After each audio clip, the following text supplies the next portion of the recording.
Hey, welcome back to my YouTube channel. This video is a little late for anyone that saw my previous one about getting my motorcycle license. I did do my M2 exit course. I did it back in June, so it's been a few months since I've done it, and I haven't actually done another video about it, but I've started uploading again, and I figured I'd do it in chronological order. So the last video I did was me putting my backrest on the motorcycle, which I had done before I actually did my course. So that's how messed up this whole timeline is right now. So anyways, I did do my M2 exit course. I did pass. So basically what your M2 gives you is there's no restrictions on your no restrictions that you have to abide by like you do in your M1, other than you have to drive with a 0% alcohol level, which, I mean, nowadays everyone does that anyway, so it's not really a big deal. And I'll tell you from experience, I did go for lunch one time with my wife, and we were there for an hour and a half or so, and I decided, well, you know what, I'll have a pint. And I did have a pint, gave myself plenty of time, and it's a close ride home. Like, we went for a ride first and then stopped off, and it's not even a 10-minute drive or a ride to my house. And I gotta tell you, I'll never do that again. It was just everything, just still a new rider obviously, but everything, just I had to think about everything too much, and I did not enjoy it. So wait till you're a lot further along in your motorcycling career before you ever try having a beer and going. I don't recommend it anyways, but I don't do that anymore. So yeah, that's the only restriction on M2, is the fact that you can't you have to have a 0% alcohol level. Again, it's not a big deal. You can go on the 400 highways now here in Ontario. You're allowed to take a passenger, which I do with my wife. It is different having a passenger, and they'll tell you about that in the course as well. But yeah, so I'll go over my experience with it and kind of what you have to do for it. I did it through Rider Training Institute. There's a few other places you can do around in Ontario, some through colleges and stuff like that. I really enjoyed Rider Training Institute. RTI, they call it. Instructors were fantastic. The poor ladies working at, I say ladies, I'm sure there's guys too, but at the office, I felt so sorry for them, because there was a lot of calling in and rebooking because of the pandemic. I give them a lot of credit. They were very nice, and they worked with me anyways. Maybe other people have had different experience, but they worked with me to make sure I got in there. I actually did the online portion before I got locked out, or before the province got shut down, so I didn't have to do it again when it opened up. So I did it on the Thursday. It all got shut down on the Friday, so I didn't have. That was a lot of basic knowledge that you got into that. They went through the different types of motorcycles, kind of some of the rules of the road, and basically introduction to motorcycling. It's good if you've never watched a video on it, a video on motorcycling, or you watch any YouTube channels or been around someone with motorcycles. It's very, very good. I did a lot of watching YouTube videos and stuff like that. So a lot of it was like basic stuff, which is fine, because you kind of got to get everyone up to the same level. So that part was good. So it is a 2-day course. So you do the video training. Once this pandemic's over, it will be in classroom, I believe, again. But so after that, you go into, and it's a 2-day program. We were there for 8 a.m. till 4 between 4 and 5. Ours was a little bit quicker because of the pandemic. They were only allowed to have 8 people in a parking lot for safety reasons. I think they're normally up around 20-ish or something like that. So it was good for new riders because we got a lot of one-on-one experience with the trainers. But so they were only allowed 8 people. So there's only 8 of us and 2 instructors. And then it ended up only being 7 of us because there was a husband and wife that came. MTO messed up the husband's M1 licensing and put it as a G1 instead of an M1. So they wouldn't allow him to do it.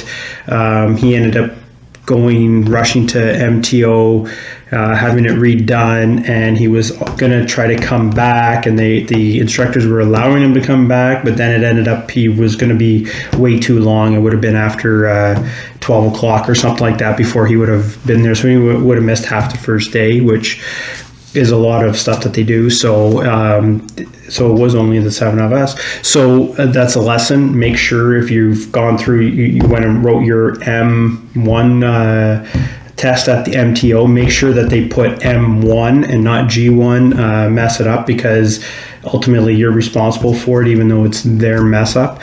But so that was the first thing. The second thing is the instructors say they don't recommend girlfriend, boyfriend, husband, wife doing the same course. This husband and wife want to do something fun together, but they recommend not doing it because you'll have it where they're trying to coach each other and not listening to the proper instructions. So if you're planning to do that, they do recommend you take different courses.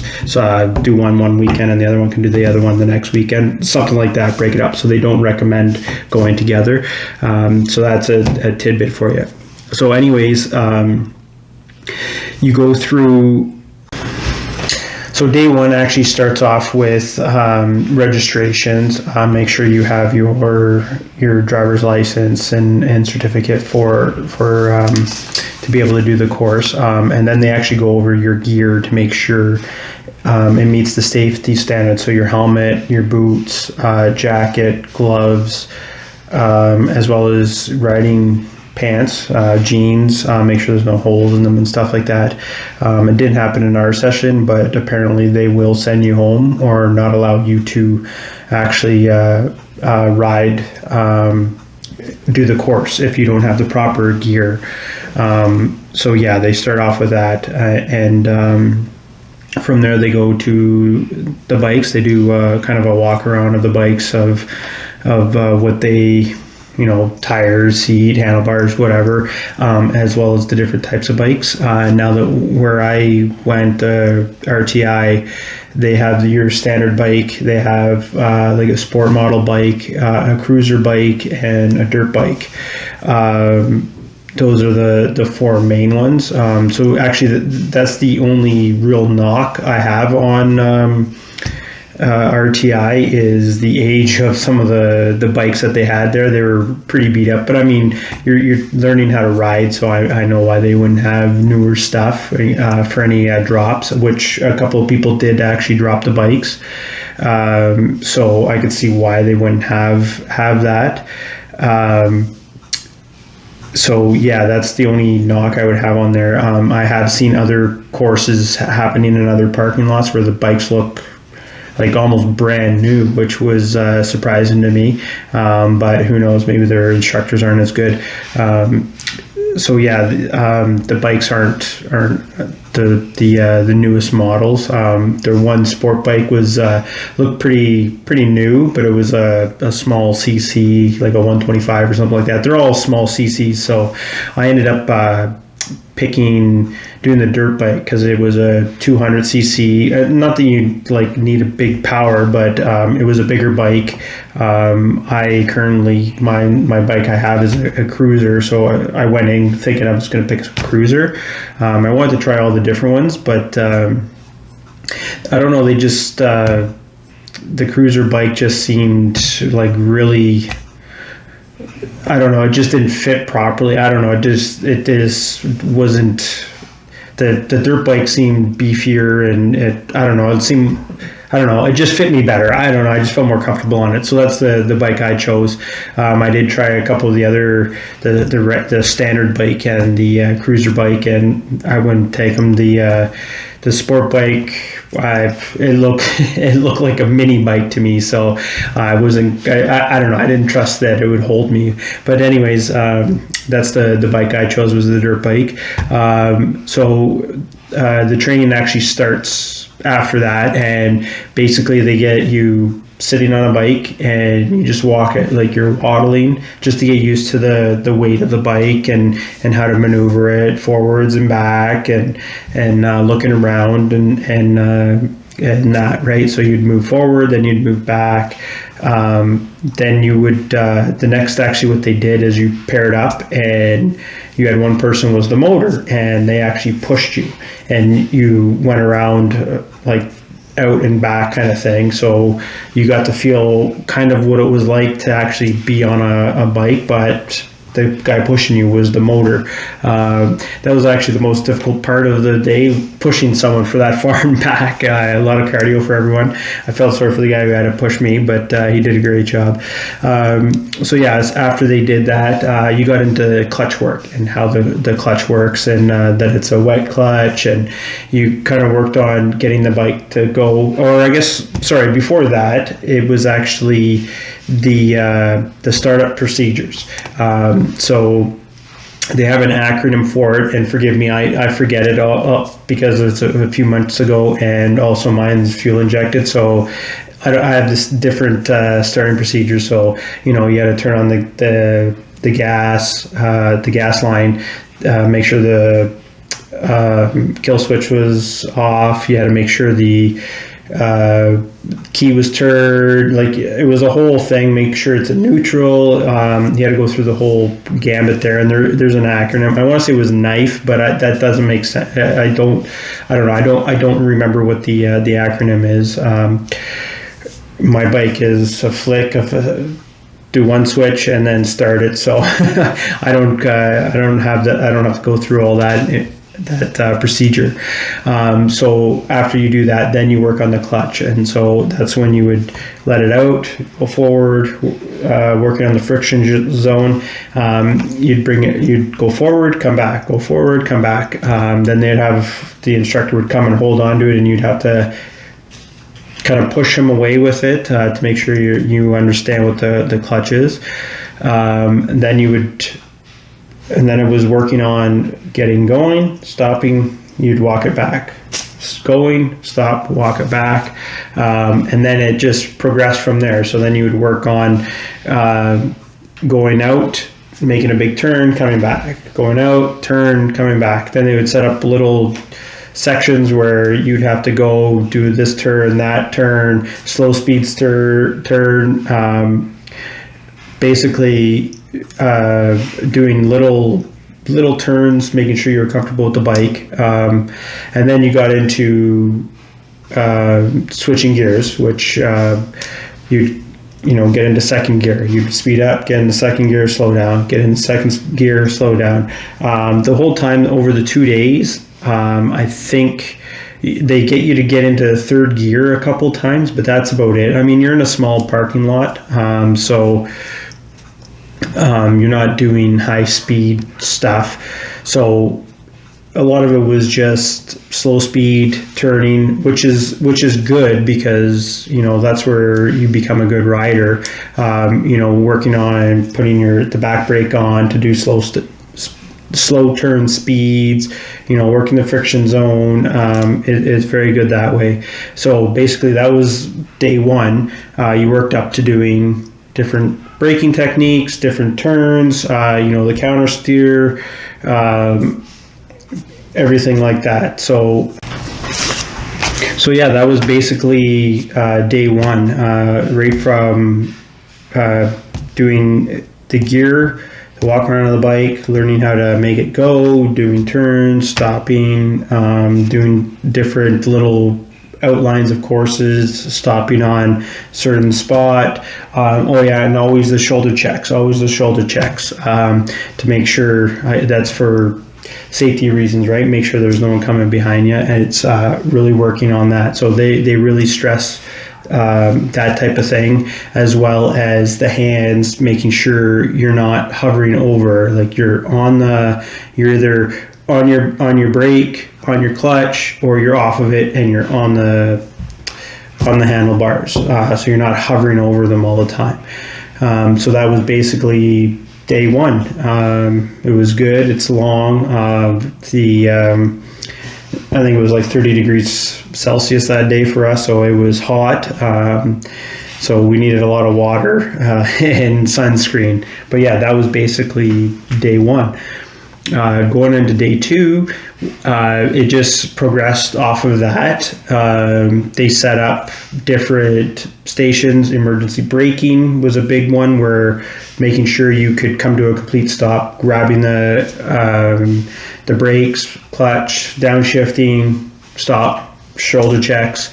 Then they would set up, and actually this was the funnest part for me anyways, is they set up a big, huge circle with intersection going in between, and you just went out there and we rode around. I mean, it felt like an hour, maybe longer, where everyone just went. You can go in any direction. You had a right lane, left lane. You're passing people, stopping, making sure no one was there, proceeding. It was actually pretty fun. It reminded me of being in go-karts, right? Because you had a couple guys that would, try to go faster and everything. And the guys were okay with it, as long as you weren't doing anything too stupid. So yeah, you worked on that, and it was basically just the culmination of the whole 2 days is, and they would set it up. They set up another one after, where it was the slaloms. So you'd go around, you'd slalom through it. You could go as fast as you want, which, I mean, they're small bikes, so it wasn't too fast. And then you'd go around, complete the whole circuit. But that was all in one way. But yeah, it was kind of, that stuff was kind of fun. You'd always have a guy that would want to race you, and he'd drag race with them. But anyways, the second day was actually pretty fun, because that was the morning section where you were just driving around. It was, again, it was mostly just doing what you did from day one, bringing it all together. And the two guys, both days, they were great. They'd pull you aside. Hey, try doing this, do this. I know you're doing this. My biggest thing is I kept locking up the rear brake when I was doing the emergency stopping. They got me corrected on that, as well as I like to hover. So it was simple as you'd start going at it and you'd see the guy do this, I'd get my hands onto the handlebars. So they were really good in that. But yeah, they corrected everything as whenever they saw it. If, like I said, a couple of people did drop their bikes. So it was great. They went over, everyone got to keep going, make sure they're all right, bike's all right. They're able to continue on, and no one made them feel stupid for doing it, because it's very easy. There's a couple times I almost dropped it, but luckily the bike wasn't too heavy, so I was able to stop it. But yeah, that was day two, morning section. The afternoon we had lunch, and then the afternoon section was the test. And I'll actually go over what the test actually was. So I'll get the camera pointed at the sheets. Forgive me, I'm not an artist. I wasn't good at art 25 years ago when I was in school, and I'm even worse now. So I'm just, forget about how it looks. I'll just explain what the test was, so you can judge for yourself how hard it is. So hopefully you're able to see this. So the course is set up. This is the first obstacle here. Now, when you're going through it, there's a point system. You're allowed to make 12 mistakes basically, but they don't tell you what what constituted as losing a point. So it could be going outside the line, it could be not stopping where you're supposed to stop, it could be where your hands are positioned, whether, like I was saying, you're not hovering over your clutch and your And your brake is actually out on the handle grips themselves. Could be not downshifting properly like you're supposed to. So they don't actually tell you what those are, and you don't find out. You have one guy here starting you, and you have one guy standing here watching at the other end. So basically, this is your starting spot. So the guy tells you to go, and what you do is you drive. You come out here and you just go, you're gearing up, and then you're coming down and you're stopping right here. Now, this here is your first section. From here to here is timed, and they don't tell you what the time is. It's just you have to basically speed through here, not speed, but you have to go at a decent pace. You have to get to, I think you're only getting into second gear here, but you do have to gear up, gear down, and stop on here. Then what you do is you come out and you turn around, you come and stop. Then this guy tells you to go, and you go in reverse. You drive, gearing up, and then you got to come and you stop here. And that's it. This here is your first section, and this is actually 4 of the 8 that you're doing. So it's your speed, stopping, that's 1, 2, 3, 4, and that's the first section of the test. So if you ace this, you're almost certain, I believe, I didn't ask them, but I'm pretty sure if you get this and have no faults, you're going to pass. But you could, get over on the line over here. It could be a half a point, it could be a full point, it could be 3 points. They don't tell you. I have no idea what it is. If you don't make it here to here in the given time, it could be 1 point, it could be 4 points. I don't know. And if you don't stop properly here, the only thing that I do know is if you drop the bike, it's an automatic fail. Luckily, no one in our course had that, so everyone was able to complete everything. So from here, driving, stopping here, that's 2 points. Turn around, start here, drive over here, stop here, that's 2 points. So 4 out of the 8 things are done. Then you move on to the next one. This next one was pretty easy. Again, you have a time ratio here. Here are pylons. So you have to make it through. This is worth 1 point here. And basically, you're starting here, and you have to come up, cut in the corner, and accelerate out. So when you're coming in, you're cutting into the apex, and when you get to the apex, they want you coming out as fast as you can. Maybe not as fast as you can, but you're accelerating to help lean the bike back going straight. So here you're starting, coming in, you're leaning the bike over. Once you get into the apex, you're speeding up and coming out. You don't have to stop, but that's another point. That's the 5th basic element that you have to know, and it's very quick. Again, you're timed here to here. Again, they don't tell you how many points you lose if you don't do it within time, but basically, if you can come in, manage this, and come out quickly, you should be fine. This one here is a little harder to see, but basically it's just a straight line. This is the instructor here. You're going to be starting way back here, and you're coming in, gearing up. I think you get into the 3rd gear here, and then when this guy here gives you the whoa up, like the stop, you have to get onto the brakes, put the clutch in, and gear down, and come to a stop. And you have to stop before this section here. This is for emergency braking. When you get to here, shoulder checks, and then you can move on. But that's all it is you speed up as fast as you can. And when he gives you the stop, it could be back here, it could be up here. Obviously it has to be in front of him so you can see him, but you're just coming up and then you're just gearing down, hard on the brakes and stopping before you get to this line. Again, they don't tell you where you lose points, how you lose points. I do know if you go past here, you're going to lose points. If they're looking at your hands, making sure your hands are on the handlebars, you're not hovering, that could be a point, half a point. Again, I don't know what the point systems are, but that's what they're watching for. So that's the sixth obstacle, or no, I guess that's the sixth obstacle. This one's the seventh obstacle, and this one here, again, it's like the previous one. You're starting way back here.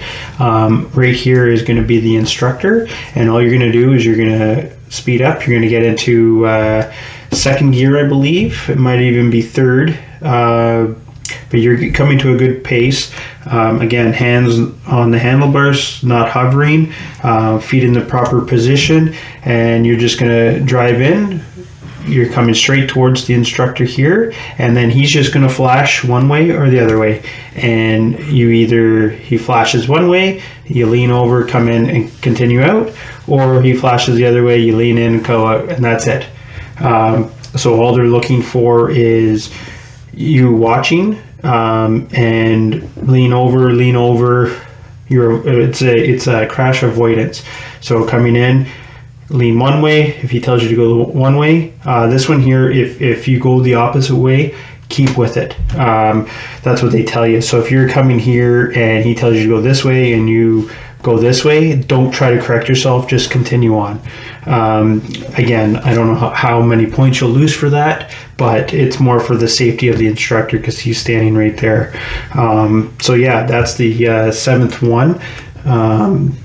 Again, it's not too hard. You would have done this in this section. I should have mentioned that before. All of these ones here, you've actually you've done it through the course already. So it's nothing that they're throwing curveballs at you. So you would have done all this already. So it's not that hard.